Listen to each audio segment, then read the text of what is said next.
Naman, kaunting pababa. Ayan pala, Pakenon na yan. Kaunting pababa, paakyat na naman. Feeling ko nasa Chocolate Hills ako. Feeling ko lang.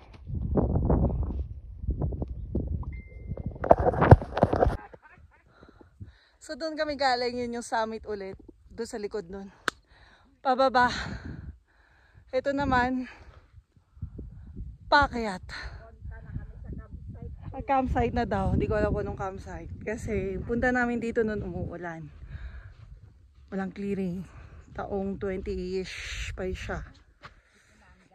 Ngayon ang ganda, pinagbigyan ako ni Papa G ng magandang clearing. We're almost done pala sa hiking. Anyway, solo kayo bundok, solo namin ni Auntie Guide, dalawa lang kami since Monday nga. So maganda yung clearing, sabi naman ni Auntie.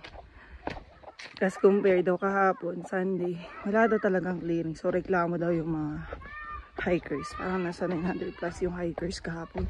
At least ako, solo ko yung bundok. Dito na kami sa baba. Ba't ko nga ba naisipan mag-hike? Tagal ko naman naisipan ulit bumalik ng Mount Ulam. Tinamad lang ako. Kagabi, sabi ako, kung hindi uulan, tutuloy ako. Hindi umulan. It's a sign. So yun, magandang clearing. Bye!